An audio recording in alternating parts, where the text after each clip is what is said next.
O presidente americano Donald Trump fez um ultimato à OTAN e voltou a ameaçar a saída dos Estados Unidos da América da Aliança. Ao mesmo tempo, o presidente da Chequia chamou publicamente Donald Trump de fraco e afirmou que ele continua indeciso em relação à Rússia. E nesse contexto, o Kremlin de repente previu o colapso da OTAN devido à suposta irrealidade dos planos de Donald Trump de gastar 5% do produto interno bruto em defesa. Por isso, os russos já estão novamente em êxtase, porque antes Putin prometeu a eles que o Ocidente logo iria acabar e agora, ainda por cima, a OTAN está prestes a se desfazer. Contudo, o Kremlin impôs novas demandas para as negociações visando o término da guerra contra a Ucrânia. E agora a Rússia quer que o Ocidente pare de treinar os soldados ucranianos, e não só isso.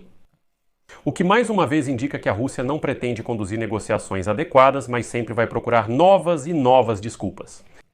Enquanto isso, Donald Trump assegurou a todos os membros da OTAN na cúpula que ainda é possível chegar a um acordo com Putin. Sou Alexei Pet, hoje é 30 de junho, a seguir falaremos sobre tudo em sequência. Mas antes de começarmos, peço que você se inscreva neste canal, deixe seu like, escreva qualquer comentário e não se esqueça de se inscrever no meu canal do Telegram, Pet News. O link para ele está na descrição deste vídeo. Lá publicamos notícias em tempo real assim que elas chegam. Então vamos começar com Donald Trump. Se os países da OTAN não aumentarem os gastos com defesa para 5% do produto interno bruto, os Estados Unidos da América podem deixar de cooperar com a aliança. Essa declaração foi feita pelo presidente americano Donald Trump durante uma transmissão. A seguir, sua citação.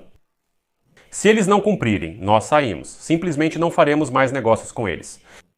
A confiança na aliança é importante, mas é preciso ter garantias para o caso de os parceiros não cumprirem os acordos. E aqui lembro que já foi mencionado antes que aumentar os gastos com defesa para 5% do produto interno bruto será um verdadeiro fardo para alguns países da OTAN. Destaca-se que até 2035 os membros da aliança vão buscar gastar 3,5% do produto interno bruto em força militar bruta. Nos restantes, 1,5%. Os países podem contar com investimentos periféricos, mas ainda assim úteis, em infraestrutura e assim por diante. E, em particular, a Espanha, que em 2024 gastou 1,3% de sua economia em defesa, já está tentando evitar o aumento dos gastos. E também na lista dos que ficaram para trás entraram Eslovênia, Bélgica e Canadá. Então, por enquanto, na OTAN, todos realmente começaram a aumentar os gastos com defesa. Entra em cena o milagre russo chamado Sergei Lavrov e declara que agora sim a OTAN vai chegar ao fim. Se antes ainda havia dúvidas, agora é 100% certo que a OTAN vai simplesmente desmoronar. O que declarou Lavrov?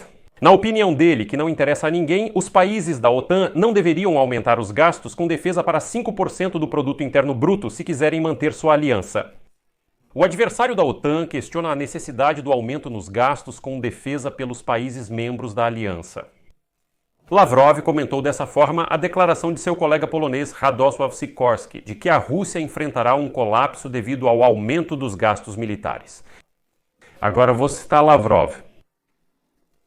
Provavelmente Sikorski prevê, já que ele é um grande vidente, que o aumento catastrófico na minha avaliação do orçamento dos países da OTAN também levará ao colapso dessa organização. É significativo que Lavrov tenha feito essa declaração na reunião do Conselho de Ministros das Relações Exteriores da Organização do Tratado de Segurança Coletiva. Daquela mesma impotente organização do Tratado de Segurança Coletiva, para a qual nem mesmo os representantes da Armênia compareceram, declarando que não tinham mais nada a fazer nesse encontro. E é nesse contexto que Lavrov diz que a OTAN vai se desfazer em breve. E aí vem uma situação paradoxal.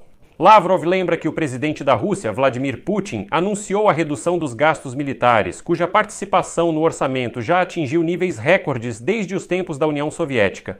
Os gastos atuais do Tesouro com itens de defesa somam 13,5 trilhões de rublos, ou 6,3% do produto interno bruto, o que é significativamente mais do que 5%. Lavrov elogiou Putin por, segundo ele, agir com bom senso e não com ameaças inventadas e tiradas do nada. E as ameaças inventadas? Espere, aqui eu não entendi muito bem. Como assim Lavrov diz que Putin, na verdade, não seguia por ameaças inventadas e tiradas do nada? Porque foi justamente a ameaça mítica da OTAN contra a Rússia que se tornou um dos motivos para a Rússia iniciar a guerra contra a Ucrânia. em 2014 e sua intensificação em 2022. Então, o Putin é só um falastrão, e até o Lavrov admite isso, é isso? Mas a sociedade russa, claro, já está comemorando e dizendo que o Putin é incrível. O Ocidente está prestes a acabar, especialmente com a OTAN se desfazendo. Mas o que é significativo, né? O próprio Lavrov, sentindo medo, exigiu a dissolução da Aliança do Atlântico Norte. Vamos explicar isso dizendo que a organização perdeu o sentido após o fim da União Soviética.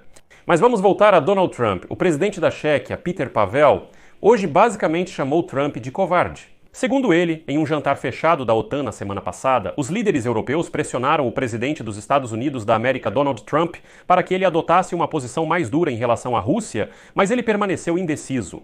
Citação do presidente da Chequia. Conversamos com ele de forma muito consistente e em conjunto, convencendo-o de que chegou a hora de aumentar significativamente a pressão econômica sobre a Rússia. O objetivo não era provocar o colapso econômico da Rússia. Afinal, não é do interesse deles, mas sim fazer com que a Rússia perceba que não há alternativa às negociações. Mas Trump ainda permanece contido. Ele entende que é uma ferramenta muito eficaz, mas ainda não está agindo. Observa-se que quando Trump mencionou seu sucesso anterior com a China durante esse jantar fechado, afirmando que as altas tarifas fizeram Pequim mudar de posição, o presidente da Chequia usou esse argumento para insistir em seu ponto de vista. Outra citação. Eu disse a Trump, veja, é exatamente essa abordagem decisiva que precisamos agora em relação à Rússia? Se a China sentiu isso em um mês, então a Rússia, com sua economia, pode sentir isso em 1 ou 2 semanas. Mas, segundo Pavel, mesmo depois desse argumento, Trump decidiu falar mais sobre por que essa Europa não quer gastar mais com sua própria defesa do que sobre pressionar Putin. Trump continuou garantindo que é possível chegar a um acordo com Putin e que em breve ele mesmo vai negociar com Putin pessoalmente e resolver tudo. E é exatamente essa posição de Trump que o Kremlin está usando ativamente agora. Putin apresentou hoje novas exigências à Ucrânia como condição para iniciar negociações de paz, que apenas provam que Putin está apenas procurando novas desculpas para não estar disposto a participar de negociações reais. Então Moscou pretende exigir de Kiev que pare de treinar soldados das Forças Armadas da Ucrânia no Ocidente para encerrar a guerra. Rodion Miroshnik, embaixador do Ministério das Relações Exteriores da Rússia para missões especiais, declarou isso, conforme citação a seguir. A participação ou cumplicidade de outros países no conflito militar é um ponto-chave que deve ser interrompido. De qualquer forma, inclusive através do fornecimento de armas e do treinamento de soldados ucranianos. Tudo isso é cumplicidade direta no conflito. Demonstrar a intenção de resolvê-lo significa encerrar esses programas. Vale ressaltar que, atualmente, existem vários programas de treinamento de soldados das Forças Armadas da Ucrânia em vigor nos países ocidentais. No Reino Unido, está sendo realizada a missão Interflex e a União Europeia conduz o programa European Union Military Assistance Mission. Os Estados Unidos participam do treinamento em suas bases na Alemanha, onde os militares ucranianos aprendem os padrões da OTAN para a condução de operações de combate. E, ao todo, mais de 200 mil militares ucranianos receberam treinamento no Ocidente. E agora, no Kremlin, já estão gritando que tudo isso são ações hostis do Ocidente contra a Rússia. E é por isso que a guerra continua. Agora inventaram uma nova desculpa. O treinamento dos soldados ucranianos no Ocidente é, na verdade, o motivo pelo qual a guerra não para. E aqui lembro que antes disso, o vice-ministro das Relações Exteriores da Federação Russa, Alexander Grushko, declarou que a Rússia, no âmbito da resolução pacífica do conflito, exigirá que a Ucrânia se desfaça das armas já fornecidas pelo Ocidente. Segundo ele, isso representa uma ameaça à segurança não só da Rússia, mas também dos países ocidentais. A Rússia também exige que Kiev limite o número máximo de forças armadas, armamentos e equipamentos militares da Ucrânia. Dissolver as chamadas formações nacionalistas dentro do Exército e da Guarda Nacional, reconhecer a anexação pela Moscou da Crimeia, Lugansk, Donetsk, Zaporígia e Kherson e retirar as tropas desses territórios. Além disso, Moscou exige que Kiev desista de ingressar em alianças e coalizões militares, bem como imponha a proibição de estacionar tropas estrangeiras, bases militares e infraestrutura no país. Além disso, a Ucrânia supostamente deve confirmar o status de Estado não possuidor de armas nucleares, estabelecendo a proibição de recebê-las, transitá-las e instalá-las. Ou seja, o fato de o Kremlin ter transferido alguma coisa para Belarus não conta. Separadamente, Moscou exige que Kiev garanta plenamente os direitos, liberdades e interesses da população russa e russófona, dê ao idioma russo o status de oficial e retire todas as sanções em vigor contra a Rússia. Para quê? Mas elas não são benéficas? O presidente da Ucrânia, Volodymyr Zelensky, chamou todas essas condições de ultimato que ninguém levaria a sério. Enquanto isso, Donald Trump continua pressionando a Aliança do Atlântico Norte. Aqui vou colocar reticências. Deixem sua opinião e conclusões nos comentários deste episódio. Inscrevam-se no canal, ativem o sininho e não se esqueçam de deixar o like.